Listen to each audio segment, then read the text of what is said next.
With the South still reeling from the death and devastation wrought by Hurricane Helene, new tropical storm Kirk formed Monday morning in the eastern Atlantic Ocean, now a hotbed of tropical activity as we turn the page to October and about 2 months left in the hurricane season. The storm was about 700 miles west of the Cape Verde Islands, packing maximum sustained winds of 50 miles an hour. Kirk is one of 5 tropical systems and disturbances the National Hurricane Center is watching closely. The biggest concern is again in the Caribbean and Gulf of Mexico, where a large area of low pressure is attempting to organize some shower and thunderstorm activity in the Western Caribbean, in nearly the exact same area where Helene was born. This system should gradually organize as it drifts to the north-northwest over the next few days and traverses over sea surface temperatures in the mid-80s. With a 40% chance of further developing, looming questions remain because forecast models are divided. One unknown is how influential an approaching trough and surface cold front will be to the system's strength and track later this week. That will depend on how deep the tropical system forms and strengthens ahead of the boundary in order to fight the approaching front. Regardless, it looks like the Gulf Coast could at least expect heavy tropical downpours later this weekend and into next week, which could cause big problems. As of now, Florida might be the most likely target, but the forecast may very well change.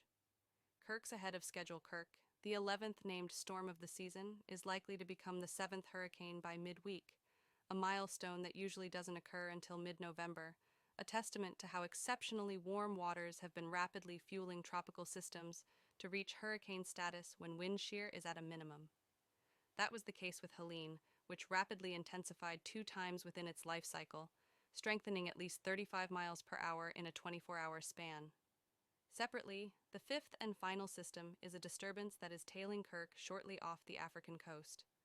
Holding an 80% chance for development over the next week, this area of low pressure will slowly move west across the main development region and might turn into a depression within the next couple of days. Further east in the Atlantic, the NHC is monitoring a new tropical wave near the coast of Africa. Currently located a few hundred miles south of the Cabo Verde Islands, the NHC says the system producing increasing shower and thunderstorm activity could encounter upper-level winds that are conducive for development. A tropical depression is likely to form during the middle or latter part of this week as the system moves slowly west or northwestward. The NHC is closely monitoring a tropical wave in the Caribbean Sea that could form into a depression before or while moving into the Gulf of Mexico. According to the NHC, interests along the United States Gulf Coast, including Florida, should monitor this system closely.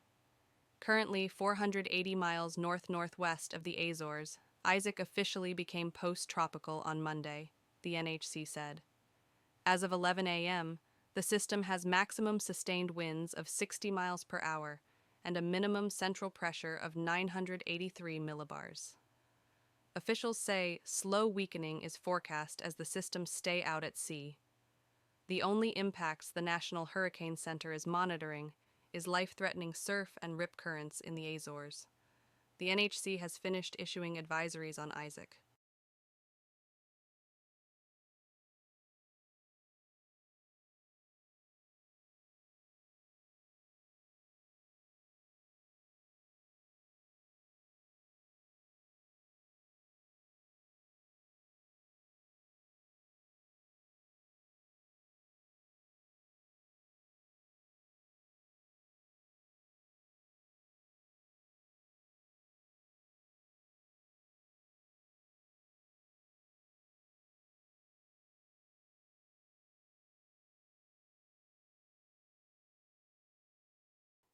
Be safe, be prepared. Subscribe to our channel for Kirk's update.